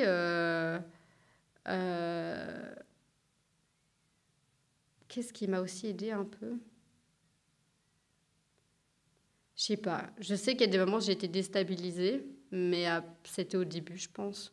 Maintenant, en fait, à force de rencontrer tout type d'entrepreneurs, ça m'aide aussi en fait à me dire bon bah on n'est pas seul, ça évolue. T'as plein de femmes entrepreneuses qui font des trucs incroyables, tu vois. Donc Ah ouais, je veux ça, dire, clairement tu vois. Tous les jours on en voit, tous les jours on en découvre. Ouais. Moi non, franchement, moi je reste convaincue qu'on a créé des croyances et qu'on a créé des idées que c'est plus difficile d'être entrepreneuse. Non, vous avez décidé que c'était plus difficile. Mais c'était il y a des années. Aujourd'hui, c'est quand même beaucoup plus facile. Il faut arrêter, quoi. Tu vois c'est... Ouais. Mais en vrai, la réalité de la société évolue toujours plus vite que ce qu'on a construit dans notre tête en termes de pensée. Et en fait, on est toujours... enfin, je dis toujours, mais on reste quand même souvent associé aux croyances qu'on a créées, alors que peut-être que dans la réalité des choses, on est déjà un peu plus avancé, en fait. Mais moi, je suis persuadée qu'on est beaucoup plus avancé que ce qu'on le dit à travers tous les petits réseaux de femmes entrepreneuses et tout. Mais ça aide, hein, clairement. Hein, tu as des échanges bien différents entre femmes qu'avec des hommes. Hein, ça, c'est indéniable. Hein, mais après, ça, c'est pas pour autant que tu dois faire un combat entre entrepreneurs et entrepreneuses. Je trouve ça un peu con. Enfin, personnellement, je trouve ça bête. Qu'est-ce que j'allais dire avec ça ? Je ne sais plus. J'ai perdu le fil. Non, j'ai perdu le fil. C'est pas ce que j'allais dire. C'est pas grave. C'est pas grave, mais on parlait vraiment est-ce que toi, tu voyais ce que tu pouvais dire à ces femmes-là qui voudraient entreprendre et surtout, quel était ton rapport émotionnel à cette question-là. Et finalement, tu as répondu le fait de foncer et avec le caractère forcément que tu as aussi et le fait de ne pas forcément mettre ton attention sur cette problématique en premier fait que si elle est là, en vrai, elle est là, ok, ça ne veut pas dire que je ne peux pas la surmonter. Et si je ne mets pas mon focus dessus, finalement, dans ma tête à moi, dans mes croyances, elle n'est pas là, donc ça ne m'empêche pas d'avancer, quoi. Non, mais en fait, les barrières, ce sont des croyances. Enfin, c'est la réalité. Enfin, c'est vrai qu'il y a peu de barrières réelles, insurmontables, souvent. Je sais pas, pour moi, quand tu me parles de barrières, moi, j'entends croyance. Quelle barrière ? C'est toi qui l'as créé, la barrière. Hein. Tu vois ? C'est ces réseaux féminins qui créent ces barrières. C'est pas vrai. Alors, je dis pas que ça va pas t'arriver d'avoir un crouton ou un gars qui va t'emmerder et qui va... excuse-moi, mais vraiment un vieux crouton qui a encore la vieille école et qui va te dire « Oh, t'es qu'une femme. Ça arrive encore. Hein. Mais je veux dire, le principe même, c'est que c'est qu'un vieux crouton et qu'il n'y en a qu'un sur des milliers et que, tu vois, on s'en fout, quoi. Tu vois, moi, quand ça m'est déjà encore arrivé et... Quand ça m'arrive, je sors de là, je dis, mais quel idiot, quoi. Tu vois, ce gars, il a vraiment rien compris à la société, mais de toute façon, c'est pas grave, il est vieux, c'est l'ancienne génération. C'est horrible, mais c'est comme ça, tu vois. Et je voulais aussi rebondir là-dessus, c'est que j'ai dit, oui, c'est ma personnalité, je suis une fonceuse, donc ça m'aide. Mais d'un côté, je me dis quand même que quand tu es entrepreneur, si t'es pas un peu fonceur ou fonceuse, il y a quand même... T'es pas entrepreneur, alors, tu vois. Tu dois être fonceur un petit peu, sinon... ça marche pas, tu vois. Oui, tout à fait. Ouais, Donc, ça fait partie d'un caractère d'entrepreneur ou d'entrepreneuse, clairement. On te donne rien sur un plateau, il faut aller clairement le chercher. Donc, Ouais. Donc, pour moi, c'est sortons cette barrière-là de notre tête. Pense pas à qui tu es, ton sexe, ou on s'en fout. On s'en fout. Arrêtons de... Tu sais qu'à un moment donné, je sais qu'au début, j'étais fort là-dedans. Et puis, même, je me disais, tiens, attends, non, je vais pas mettre une jupe... pour le rendez-vous parce qu'ils vont croire je suis trop féminine ou non je vais prendre un sac à dos parce que ça fait un peu plus puis à un moment donné je dis punaise les gars c'est pas comme ça que je suis, tu vois. Après je suis pas quelqu'un de hyper féminine, comment expliquer, enfin je suis pas je suis souvent sac à dos, vélo, tu vois, donc je sais pas. Après c'est peut-être ça qui parfois peut donner des a priori, mais écoute, sincèrement, là, il n'y a pas longtemps, j'ai rencontré une bête de CEO, une nana incroyable, hyper féminine, et putain, elle rentrait dedans, t'avais tous les gars à terre, hein, donc ça veut rien dire, quoi. Tu vois, c'est juste sûr de soi, quoi. Sûr de soi, oublie que t'es une femme ou un homme, on s'en fout. T'as des nénés ou t'as une bite, on s'en fout, en fait. T'entreprends. Donc voilà, c'est ce que je pense. Straight to the point. Ouais, mais bon, à un moment donné, il faut dire ce qui est, quoi, tu vois. Disons les termes. Comme mais disons les termes, parce qu'à un moment donné, qu'est-ce que ça change, quoi. Tu vois, c'est... Ouais, passer au-dessus de ces croyances limitantes, clairement. Clairement limitantes. Ok, on va finir sur 2 questions que je pose toujours. Première question, c'est... si tu devais... Donc, on te donne l'opportunité de dîner avec une seule personne sur cette terre, maintenant. Tu as le choix, cette personne peut être vivante, morte, imaginaire, peu importe. Qui est-ce que tu choisirais? J'en ai aucune idée. Je sais pas pourquoi. C'est d'un entrepreneur, même pas, n'importe. Est-ce qu'il y a quelqu'un qui te viendra en tête si tu as une seule opportunité unique de manger avec quelqu'un? Non, je sais pas. Je rêve pas de manger avec quelqu'un en particulier. Je sais pas. Je pense pas être une admiratrice à un point de quelqu'un ou quoi. En tout cas, ça me vient pas en tête, quoi. Non, je pense pas. Enfin, je réfléchis, mais en plus, je suis extrêmement nulle en nom, donc ça aide pas. Ça peut être quelqu'un que tu connais, hein. Ça peut être un membre de ta famille, ça peut être n'importe qui. Mais non, mais en vrai, moi, un dîner avec... sincèrement, moi, j'ai des super échanges avec mon père quand je fais un repas avec mon père. J'adore aller dans un restaurant végétarien avec mon père, ce qui est assez paradoxal, mais mon père adore aller dans un restaurant végétarien avec moi, parce qu'il découvre aussi des choses. Et avec mon père, il n'y a rien à faire. Alors, soit, j'aime pas qu'on me compare avec mon père, mais il y a quand même un fait certain, c'est que niveau business, on pense la même chose, quoi. À part le fait que lui, dans la viande, pas, mais on est tous les deux passionnés, on est tous les deux des foodies, on a tous les deux la même vision du marché, on a le même ressenti marché aussi, et c'est lui qui m'a donné aussi. Et c'est quand même quelqu'un de passionnant, mon père. Il n'y a rien à faire. Enfin, je trouve que ce gars... il est rentré dans une boucherie à 12 ans, un peu forcé, si tu veux, à l'époque, tu vois. Et puis, il a gravi les échelons, il est devenu CEO de la boîte. Je me dis quand même quel courage, quoi, tu vois. Donc, non, je dois dire, ouais, je crois que j'irai avec mon père, ouais, parce que j'apprécie toujours faire un bon repas avec mon père. Personnalité inspirante, donc. Ouais, ça reste quelqu'un d'inspirant, tu vois. Ça reste clairement quelqu'un d'inspirant, ouais. Ok, cool. Et dernière question, c'est quelles sont les œuvres que tu recommanderais? Ça peut être tout type d'œuvres. C'est pour ça qu'au début, je t'ai dit non, dis pas tout de suite si tu as des livres ou quoi. J'ai une question surprise à la fin. Ouais, si tu avais, je sais pas, si tu as des œuvres à recommander, ça peut être n'importe quoi. Est-ce que tu as des trucs à recommander? Mais c'est drôle parce que moi, je lis pas beaucoup, donc tu vois, bizarrement... Ça peut être film, ça peut être musique, ça peut être n'importe quoi. Ça peut être, je sais pas, une... Non, alors, il y a plusieurs choses. Alors, en livre, c'est clairement la 25e heure, tout le monde en parle. Je trouve que c'est un livre sur la productivité. Donc, la 25e heure, La 25e heure, pourquoi? Parce que je trouve, lu plusieurs, des livres en productivité, mais alors que j'aime pas lire. En fait, j'aime bien lire tout ce qui est relié au business. Tout le reste, ça m'emmerde. Et en gros, la 25e heure, je trouve que c'est pas mal parce que ça résume pas mal tous les autres livres. Ok. Donc en fait, ça regroupe pas mal toutes les bonnes astuces des autres livres. Donc j'ai bien aimé la 25e heure pour ça. Parce que quand j'ai lu, c'était probablement un des derniers livres, j'étais là, bah oui, je sais. Donc j'étais là, bon, c'est que ça résume bien en fait. Ok. Donc ça, c'est pas mal si on a bien à lire. Ce qui m'a passionnée, alors c'est peut-être contre l'environnement, mais c'est pas grave. J'adore, c'est la série Formule 1 sur Netflix. On m'en a parlé, j'ai pas osé la regarder. Elle est vraiment bien. Pourquoi pas oser? Je sais pas, au début, je sais pas à ce moment-là pourquoi. J'avais un autre truc en tête et je sais pas. Je me suis dit, non, j'ose pas maintenant, j'attendrai. C'était pas le bon timing. Je sais pas pourquoi j'ai commencé à regarder cette série. Et en fait, mon frère et mon père regardaient tout le temps ça, la Formule 1, et quand j'étais petite. Et vraiment, c'est un truc qu'est-ce que ça m'emmerdait, ce truc. Et en fait, je sais pas, par hasard, tu sais, quand Netflix te recommande un truc, et puis je dis, allez, vas-y, je regarde un épisode, qu'est-ce que j'ai à perdre?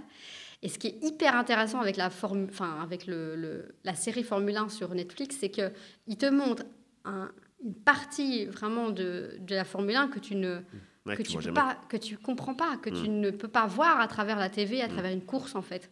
Tu vois les stratégies, en fait c'est tout un business derrière en fait. C'est tout un business, c'est le business du sport quoi.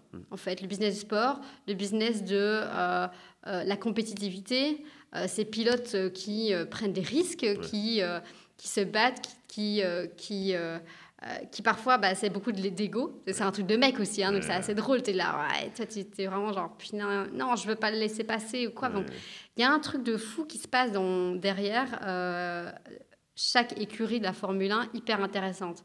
C'est une histoire d'argent, c'est une histoire de sponsor, c'est une histoire d'ego, c'est une histoire de personnalité, une histoire d'argent. Tu vois, est-ce qu'il va rester dans la même écurie ou est-ce qu'il va changer? Ah, il change parce qu'on lui a proposé l'argent ailleurs ou parce que non, il est fidèle et même si on lui offre l'argent ailleurs. C'est hyper intéressant.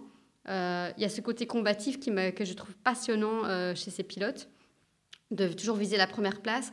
Parce qu'au final, on retient souvent les premiers, mais on oublie tous les autres. Quoi. Tu vois, t'es là, mais what the fuck? Tu vois, ils sont 15, 20, ou je sais pas, tu vois. Ils sont beaucoup en plus en Formule 1 pour le coup. Donc, tu vois. Donc, et puis surtout, ils sont pour la plupart très jeunes. Tu vois, ils sont super jeunes. La vie qu'ils doivent vivre, c'est quand même impressionnant, quoi. Donc, Formule 1, je recommande grandement pour tout ce qui est stratégie, parce qu'il y a beaucoup de stratégie dans la Formule 1.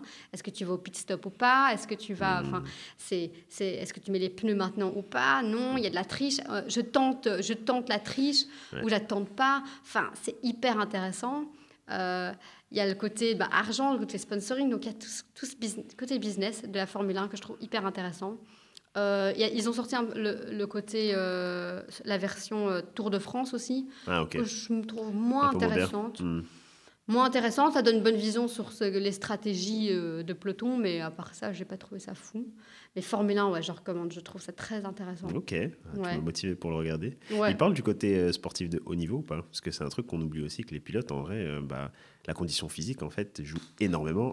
Et c'est un truc qu'on néglige. On pense qu'ils sont juste assis dans une voiture, alors que c'est vraiment des athlètes. Non, tu vois beaucoup leur exercice, leur coach, et surtout les jeunes qui ont du mal à suivre ça. Ils sont là, je vais encore courir ce matin. Mais mec, tu vas courir tous les matins, t'as pas compris encore, tu vois. Enfin, non, mais tu sais, même dans le foot, j'ai eu l'occasion un jour d'aller visiter un centre d'entraînement de foot en Belgique.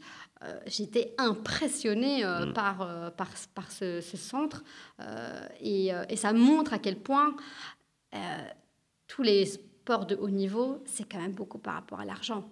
Tu vois, je veux dire, un club de sport un club de foot qui a un centre d'entraînement haut niveau, high-tech, avec des super chambres, des super nutritionnistes, tout ça, ils vont être certainement plus performants qu'une autre équipe, tu vois. Et c'est la même chose, par exemple, dans des compétitions comme Top Chef, où je fais le comparatif un peu bizarre, mais une compétition télévisée comme pas Top Chef, pardon, je me trompe, le Bocuse d'Or.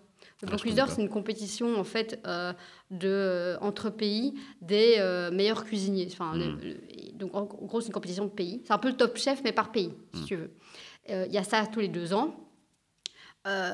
Et c'est une grosse reconnaissance dans la gastronomie. Tu vois, c'est qui va gagner, quel pays va gagner tous les 2 ans. Parfois, c'est la Norvège, la France. Voilà. Et ce qu'on ne se rend pas compte, c'est que derrière ça, parfois, tu as des cuisiniers qui sont payés pendant 2 ans à s'entraîner à ça. Pour gagner la compétition par rapport à un autre pays où ils vont pas être payés à ça, qui vont devoir gérer leur restaurant et en même temps s'entraîner pour la compétition et finalement vont perdre. Bah oui, ils n'avaient pas l'argent pour. Donc tu as toujours un facteur argent qu'on se rend pas compte. Il y a plein d'entrepreneurs qui vont plus. La leçon, c'est un peu, il y a plein d'entrepreneurs qui vont plus vite ou qui gagnent plus vite parce que ils ont l'argent derrière. Et il n'y a rien à faire. L'argent fait partie du business, quoi. Tu vois, alors il y a parfois des gens qui arrivent step by step et c'est mignon, mais à un moment donné, ils ont dû aller chercher l'argent. Ouais. Tu vois, et on n'aime pas parler d'argent. Non. Mais l'argent fait partie du business. Et c'est ce qui te fait stresser tous les jours en tant qu'entrepreneur. Ouais, autre sujet très tabou et une des raisons majeures de génération d'anxiété même, parce que moi j'irais encore plus loin que le stress quotidien, c'est l'anxiété, c'est l'étape d'après, l'anticipation de potentielles conséquences futures, alors qu'en vrai, tu sais pas. L'argent, clairement, le manque d'argent, la peur de manquer, ouais. La volonté d'avoir plus d'argent aussi, ça, c'est un gros facteur de génération de... Ouais.